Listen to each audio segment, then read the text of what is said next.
Salam, hər vaxtınız xeyir olsun. Sağlam Radio 93 FM dinləyiciləri, studiyada mən Aytaç Sahat, qarşıdakı bir saat ərzində sizinlə olacağam. Ancaq mən bugün tək deyiləm. Qonağımız Azərbaycanın Yunan-Roma güləşçisi Ülvi Qənizadədir. Xoş gəlmisən Ülvi. Çox sağ olun Aytaç xanım. Necəsiz? Çox sağ olun, siz necəsiz? Yaxşıyam, çox sağ olun. Dünya çempionatında qızılla sevindirdiniz bizi. Zaqrebdən sonra dincələ bilmisiniz? Demək olar ki, biraz istirahətə vaxt ayırıram. Artıq 3 həftədir ki, məşq eləmirəm. Biraz istirahətə vaxt ayırıram. Hardasa bu yaxınlarda, amma artıq məşqə başlayacağam. Maraqlıdır. Qələbədən sonra özünüzü necə mükafatlandırdınız? İstirahətlə. Ancaq istirahət. Bəli. İstirahəti necə keçirdiniz? Belə deyək də, yəni çalışıram rayonlara gedim, gəlim, biraz başım açılışsın, biraz məşqdən uzaq qalım.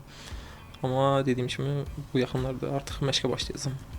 Ülvi, ikinci dəfə ardıcıl olaraq dünya çempionu oldun. Sənin üçün hansı daha çətin idi? Məncə hər ikisi də çətin oldu. Əsasda final görüşlərim. Adı üstündə dünya çempionatıdır. Mən deyərdim hər ikisində də çətin görüş final görüşü oldu. Təbii ki, ondan yarım final görüşləri də çətin oldu. Amma ən çox final görüşü. Daha çox yaxşı sənə hansı sevinç bəxş elədi? Bu dünya çempionluğu. Səbəb? Səbəb o idi ki, keçən il mənə kəmər verməmişdilər. 3 çəki dərəcəsində olmuşdu, 4 çəki dərəcəsində olmuşdu dünya çempionatı. Ondan əlaqədar kəmər verilməmişdi. Amma bu dəfə kəmər verildi deyə çox sevincli idim. Bəs yaxşı, bu çempionatda ən çox yadında qalan görüş hansı oldu? Məncə final görüşü. Final görüşünü canlı izləyirdim və çox həyəcanlı bir görüş keçdi. Həm parter vəziyyəti, həm aldığın zədə, qaşından səhv eləmirəmsə zədə aldın. Son saniyələrdə göstərdiyin əzmkarlıq. Hətta qarşılaşmanın müəyyən bir hissəsi oldu ki, mən artıq düşündüm ki, medal əldən getdi, qızıl əldən getdi. Həmin vəziyyətdə özünü necə toparladın, xüsusilə də son saniyələrdə? Özümü necə toparladım? Sadəcə ağlımda bir şey var idi. Dala atdım, atmamaq. Bütün görüşlərimə də bu cür yanaşırdım. Finalda həmçinin elə oldu. Çox şükür sonda da qələbə mənə nəsib oldu. O finalla bağlı müəyyən məqamlar var idi ki, orada hakim ədalətsizliyindən danışırdılar. Bir dəfə sənin ayağını dairədən kənara atmağın, ümumiyyətlə oradakı parter vəziyyətində müəyyən məqamlar. Sən özün bu haqqda nə düşünürsən? Yəni var idimi, yoxsa? Sözün açığı orada, yəni hər kəs xal olduğunu gördü. Hətta sən özün də üzr istəyirəm, etiraz elədin orada məşqçi ilə. Bəli. Mən bunu məşqçilərə də dedim. Bizdə Fərid Mansurov da yarışda idi. Fərid müəllim də orada dedi, xal var idi. Sadəcə hakimlər həmin xalı vermədilər. Mən özüm də çaşbaş qaldım. Yəni bilmədim nə edeyim, nə edim. Mən çox əmin idim ki, mənə xal verəcəklər. Amma elə olmadı. Əsas odur ki, sonradan yəni xalımı ala bildim və o xalı qoruyub saxladım. Dünya çempionluğuna gəldim. İbrahim Qanemi ilə artıq 3-cü dəfə idi qarşılaşırdın və hər 3 görüşdən sən qalib ayrılmısan. Rəqibi tanımaq müəyyən qədər sənə psixoloji üstünlük yaratmışdı, yoxsa necə? Bəli, bu psixoloji cəhətdən həqiqətən məndə üstünlük yaradırdı. Yəni rəqibimi tanıyırdım. Ondan əlavə də bir neçə təlim məşq toplanışlarında da həmin fransız idmançı ilə məşq eləyirdim. Məşqlərdə bir yerdə məşq edirdik. Parterdə, stoikdə fərqi yoxdur. Ona görə bir qədər mənə psixoloji cəhətdən o rahatçılıq verirdi ki, rəqibimi bilirəm, yəni parteri nədir, ayaq üstə nə fənd işlədir. Ona görə bir qədər rahat idim. Qanemi bir qədər aqressivdir, yoxsa mənə elə gəlir? Ümumiyyətlə onun digər qarşılaşmalarına da baxmışam. Sanki mənə bir qədər aqressiv güləşçi təsir bağışlayır. Yox, deməzdim. Sadəcə onun güləş üslubu o cürdür, belə deyək də, biraz ayaq üstə duruşu, nə bilim, necə deyərlər. Yəni onun güləş üslubu belədir. O kəllə vurmağının da səbəbi mən fikirləşirəm ki, ondan irəli gəlir. Yəni onun güləş üslubu belədir. Qəsdən eləmədi, amma məndən qabaq da İran idmançısı ilə o güləşəndə İran idmançısının 3 nahiyəsini, yəni sıradan çıxartmışdı. Qaşını, burnu 3 yeri idi. Dəqiq yadımda deyildi. Yox, dəqiq yadımda deyil, amma 3 nahiyədən zərbə almışdı İran idmançısı. Sadəcə onun güləş üslubu elədi. Elə oldu ki, məndə onun qaşımda yara var idi, amma o dərəcədə deyildi. Yəni hiss olunmurdu? Bəli, bağlamışdım həmən final vaxtı. Sadəcə o həqiqətən bərk vurdu. Yəni bərk zərbə dəydi. O elə oldu ki, çox pis, yəni partladı qaşım. Sonra isə görüşdən sonra da tikiş atdılar, sonra isə sağalıb. Rəqib olaraq sizin belə münasibətiniz necədir? Çox yaxşıdır. İbrahim Qanimlə bizim münasibətimiz çox yaxşıdır. Yəni hətta mən Fransaya dəvət eləyirdi bir həftəlik Parisə. Sadəcə bir sıra səbəblər görə mən getmədim. Həm deyirdi gəlsin məşq eləyək, həm istirahət eləsin. Sadəcə özüm istəmədim getməyi. Qələbəni kimə həsr elədin? Orada da dedim, yəni burada da deyirəm Müzəffər Azərbaycan ordusuna və atamın ruhuna. Allah rəhmət eləsin. 2 dəfə ard-arda dünya çempionluğu. Bəli. Bu əzmkarlıq nümunəsidir. Çünki bəzən biz görürük ki, artıq bir dəfə müəyyən bir nailiyyət əldə olunandan sonra idmançılarda arxayınlıq yaranır. Ancaq sən ikincini gətirdin. 2-ni 3 etmək niyyətin var, yoxsa necə? Ümumiyyətlə növbəti hədəflərin nədir yaxın gələcək üçün? Növbəti hədəfim odur ki, indi qarşıda bizə Avropa çempionatı gözləyir, sonra isə yenidən dünya çempionatı. Bu nəticə elə bir şeydir ki, əsasda qızıl medal. Adam utduqca sadəcə qızıl medal istəyir. Mən çalışacağam ki, bundan sonraki yarışlarda əsasda qarşıdan gələn Avropa dünya çempionatında qızıl medal qazanım. Yəni məqsədim budur. Ümid edirəm ki, mənə nəsib olar. Keçənlik kimi, bu il kimi 3 qat dünya çempionu olaram. Artıq dünya çempionu olduqdan sonra ümid edirəm ki, olaram. Yəni olimpiya çəkisində artıq çıxış etmək istəyirəm. Məhz ora gələcəkdim. Ötən il müsahibəmizdə sən qeyd etmişdin ki, mən artıq olimpiya çəkisinə keçmək istəyirəm. Ancaq 1 il keçib. Bəli. Hələ keçməmisən və bundan sonra düşünürsən. Ancaq sənin üçün bir qədər yəqin ki, çətin olar. Çünki 72 bu baxımdan bir qədər çətin çəkidir. Ümumiyyətlə yaxın gələcəkdəmi düşünürsən çəkini dəyişməyi, yoxsa hələ vaxt var? Məncə vaxt var. Vaxt var. Dediyim kimi ümid edirəm ki, üçüncü dünya çempionluğu nəsib olar. Ondan sonra artıq bu məsələnin üzərində işləyəcəm.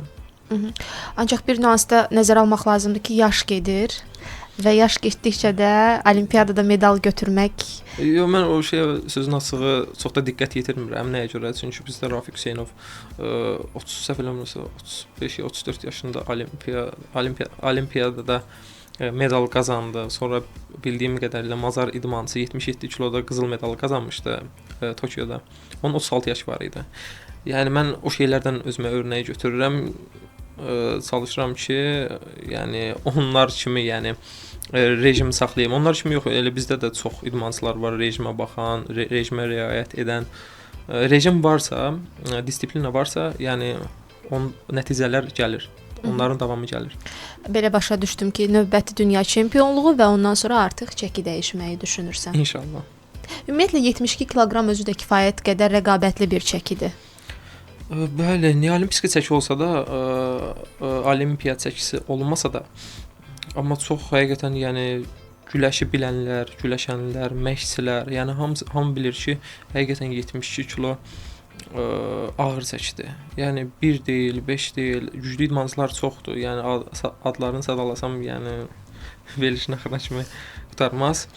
Həqiqətən 72 kilo mən deyərdim ki, olimpiya çəkisinə bərabərdir.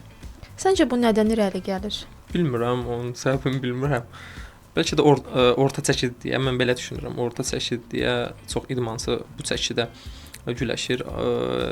77 də elədi, orta çəkidir, 67 də deyək. Amma mən 67 misal üçün ən çox dünya çempionatında çətin olur. Orada İranlılar gəlir, Yapon gəlir. İndi bizdə həsrət də dünya ikincisi oldu. Dünya çempionu da ola bilərdi. İnşallah bundan sonra olar dünya çempionu. İndi çəkilər var ki, Avropa çempionatında nisbətən biraz zəif olur.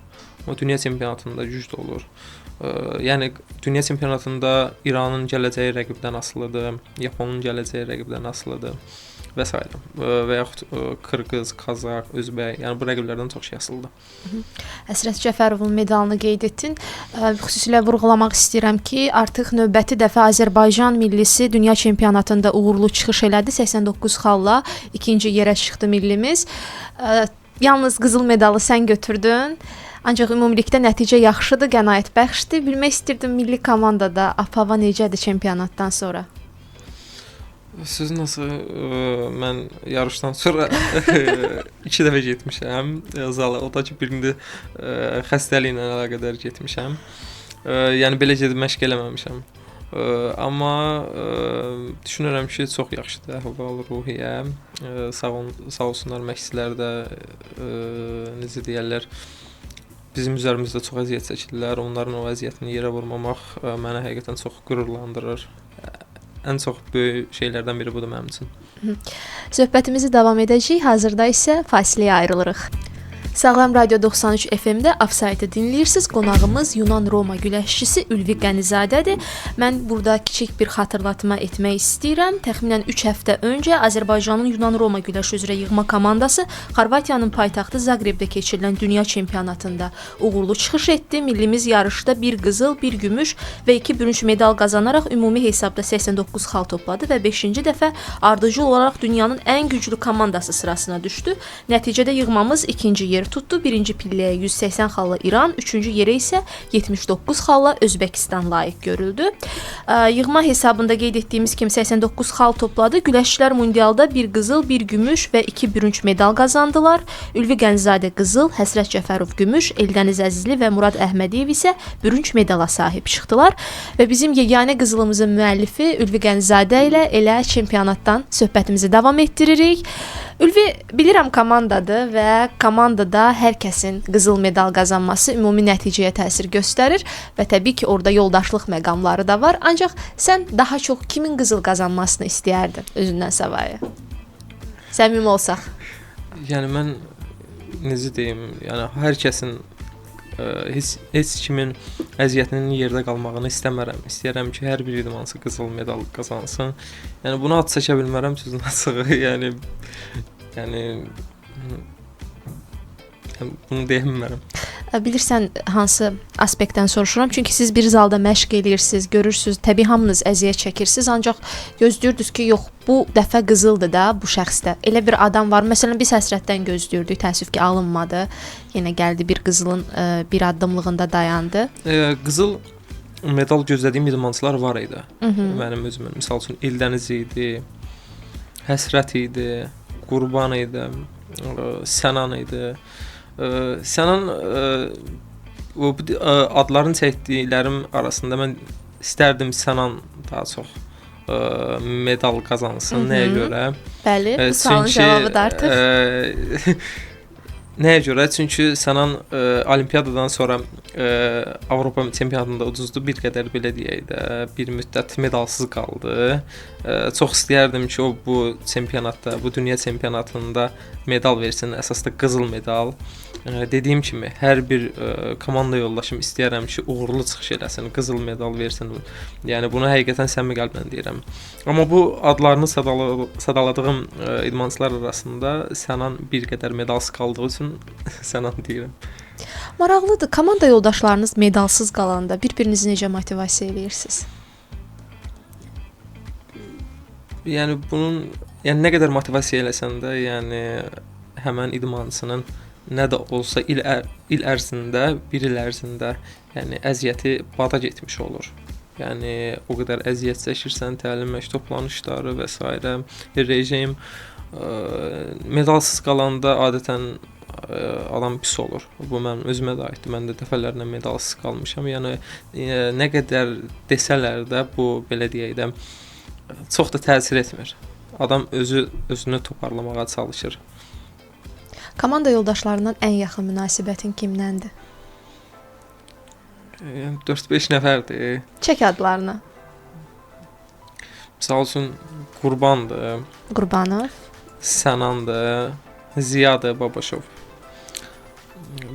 Sonra Sakitdir. Yəni bunlar bilmirəm yadımdan çıxdı yoxsa yox. Sərxan dedim.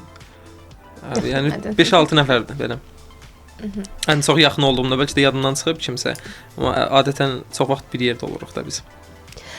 Bizim belə bir rubrikamız var, çay çək. Maraqlıdır ki, sən kimdən çay içmək istəyərdin idmanda? İdmanda, güləşdə. Və idmançılardan, yalnız güləş yox, ümumiyyətlə dünyada. Formula, UFC fərq yoxdur. Bəli. Hansı idmançı ilə qarşı-qarşıya oturub çay içmək istəyərdin? bilmirəm şimdi UFC-dən deyək də. De. Xabiblə deyim. Yəni Nurmagomedovla. Bəs yaxşı, güləşdə kimlə qarşılaşmaq istəyərdin? Hansı güləşçi ilə? Ümumiyyətlə mənim elə bir fikrim olmayıb indiyə kimi falan idmançı ilə qarşılaşmaq. Ona görə ki, mən sadəcə bir şeyə köklənirəm, qalibiyyətə. Yəni qarşımdakı kim olur olsun, fərqi yoxdur. İstər Avropadan, istər dünyadan. Qarşıma çıxırsa mən onu sadəcə çalışıram ki, udum. Yəni heç vaxt mənim o fikrim olmayıb ki, mən sadəcə bu idmançı ilə güləşmək istəyirəm. Belə bir şey olmayıb. Ancaq bizim qonağımız Fərviz Nəsibov, Azərbaycanlı idmançı, hazırda Ukraynanı təmsil edən güləşçimiz. Bizim verilişdə qonaq olarkən dedi ki, mən Ülvi Qanizadə ilə görüşmək istəyirəm, ondan revanş almaq istəyirəm. Əlbəttə Fərvizin, yəni Fərviz Azərbaycanlıdır, Ukraynanı təmsil edir, bizə yaxın adamdır, dostumuzdur. Onun o fikrinə əlbəttə hörmətlə yanaşıram. Düzdür, Fərvizi 2 dəfə udmuşam, ona qalib gəlmişəm. Məncə o ona görə revanş almaq istəyir. Qismət deyək, hələ güləşi davam etdiririk. Bəlkə də nə vaxtsa yenə qarşıya gələcəyik. O da bu çempionatda çıxış edirdi. Düzdür, məğlub oldu digər qrupdan, Kazak idmançıya. Kazak idmançısında Fransalı idmançı qalib gəldi. Bu barədə heç nə demirəm, sadəcə deyirəm, dediyim kimi, mən sadəcə döşək üzərində rəqibim kimdir, ona köklənirəm. Bu qədər. Yəni sənin üçün güclü və yaxud da ki, zəif rəqib anlayışı yoxdur. Sadəcə mən çempionluğu fikirləşirəm. Sadəcə qızıl medalı fikirləşirəm. Yəni çempionluq, qızıl medal fikirləşirəmsə, yəni rəqibin fərqi yoxdur mənim üçün.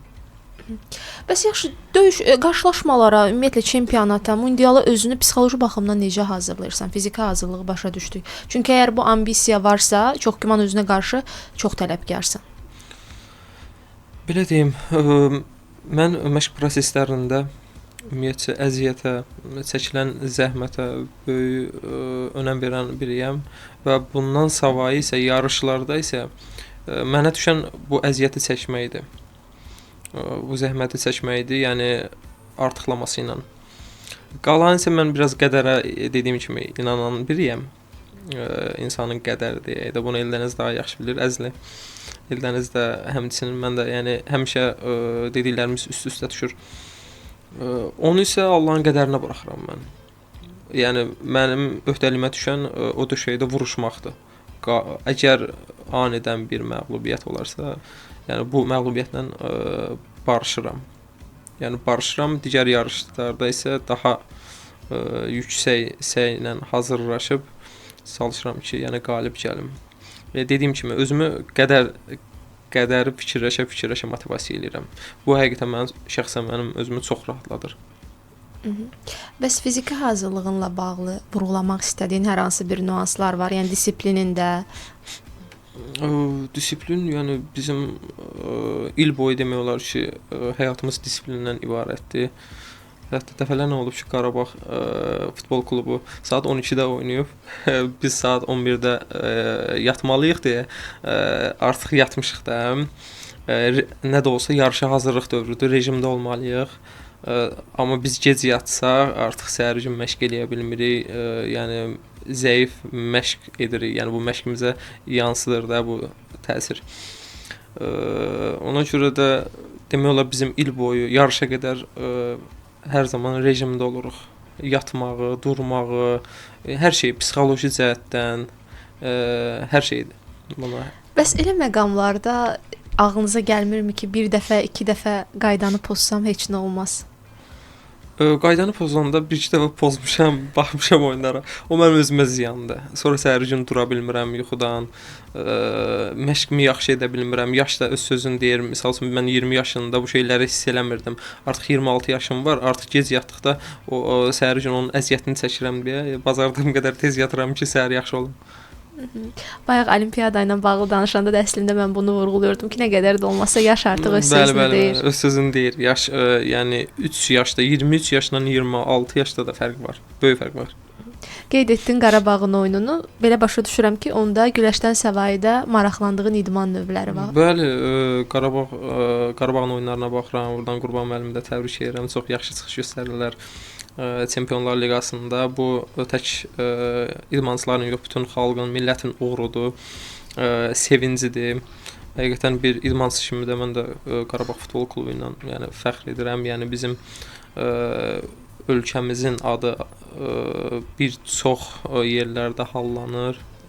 Hətta mən baxmışdım qrup sıralamasına Qarabağ Futbol Klubu, Real Madrid və Bayern Münih, Bavariya və digər Paris Saint-Germain, deyəsən səhv eləmirəmsə onlar idi. Real Madrid amma 100% orada idi. O sırada görmüşdüm, bəli. Bəs Qarabağda ən çox xoşuna gələn futbolçu hansıdır? Mən futbolçu yox, belə mən Qurban müəllimi deyərdim. Nəyə görə?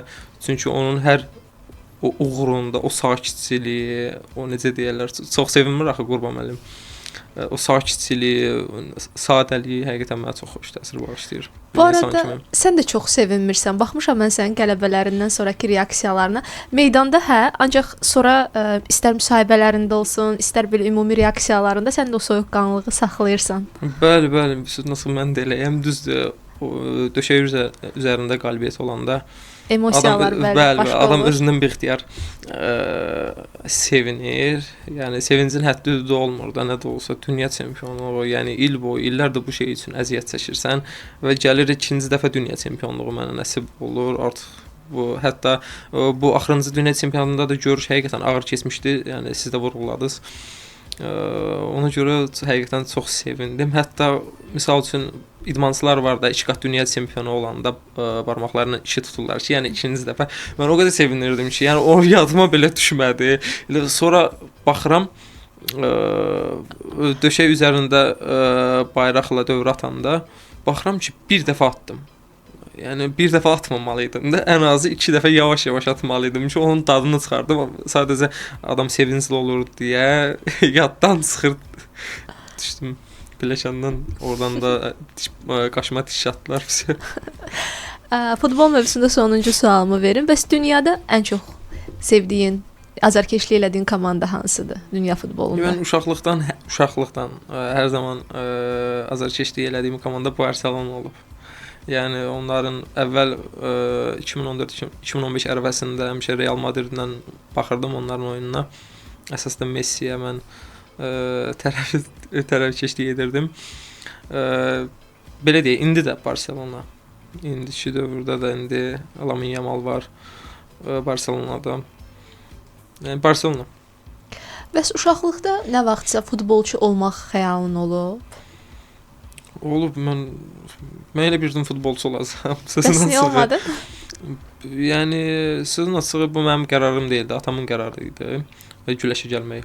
Özümün də həvəsi var idi. Yəni elə bir şey yox idi ki, mən ancaq futbola gedim. Atam mənim cidoya qoysaydı, cidoya gedəcəydim. Amma atam güləş istəyirdi. Niyə bəs Yunan-Roma güləşi? Həmişə uşaq vaxtı biz yarışlara baxanda Fərd Mansurovdan örnək götürürdük. Onda tez-tez verirdilər televiziya kanallarında Fərd Mansurovu yarışları. Onda da çox vaxt Fərd Mansurov necə deyirlər, göz önündə idi də. Mən də baxırdım, atamın da həvəsi var idi güləşə və qərarı oldu ki, səni Yunan-Roma güləşinə qoyacağam. Sırf atanızın istəyi ilə daha sonra artıq sevgi yarandı. Bəli. Dediyim kimi mən yəni məndə elə bir şey yox idi ki, güləşə gedirəmsə futbola mütləq getməliyəm, elə bir şey yox idi. Güləşə də həvəsim var idi. Elə oldu ki, güləşçi oldum, yəni peşman da deyiləm. Biz hazırda fasiləyə ayrılacağıq. Fasilədən sonra söhbətimizə davam edəcəyik. Dünya çempionluğundan, güləşdən danışırıq. Ülvi, qaldığımız yerdən davam edək. Maraqlıdır, 2 dəfə dünya çempionu oldun və ikinci dünya çempionluğundan sonra sənə qarşı göstərilən diqqətdə də yəqin ki, artıq müəyyən qədər fərq olar. Bəli, sağ olsunlar, böyük diqqət göstərilir. Xüsusilə vurğulamaq istəyirəm. Müdafiə Nazirliyinin rəhbərliyinə həqiqətən öz minnətdarlığımı bildirirəm.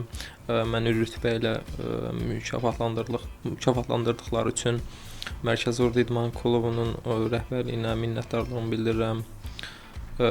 Neftçi İdman Klubunun rəhbərliyinə Sadıq müəllimə öz təşəkkürümü bildirirəm. Üzr istəyirəm, deyəsən sən elə Neftçi İdman Klubunun yetirməsisən, səhv hatırlamıramsa. Uşaqlıqdan mən hər zaman Neftçi İdman Klubunda çıxış etmişəm.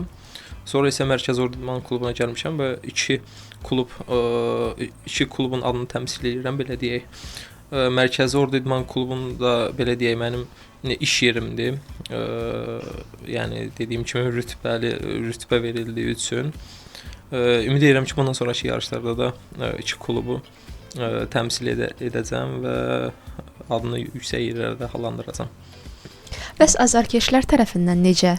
Diqqətdə bir fərq hiss etdim. Ümumiyyətlə azarkeşlər, Azərbaycanlı güləş sevərlər dünya çempionatı ərəfəsində güləşçilərimizi dəstəkləyirdilər. Bir idmançı olaraq sən bunu necə hiss elədin? Yəni mən dünya çempionatından sonra qızıl medal qazandıqdan sonra və yaxud yarımfinal görüşlərində bunu bizim güləş səhifəmiz paylaşırlar. Bu şərhləri oxuyurdum mən. Həqiqətən deməli şərhləri oxuyursunuz. Bəli, oxuyurdum.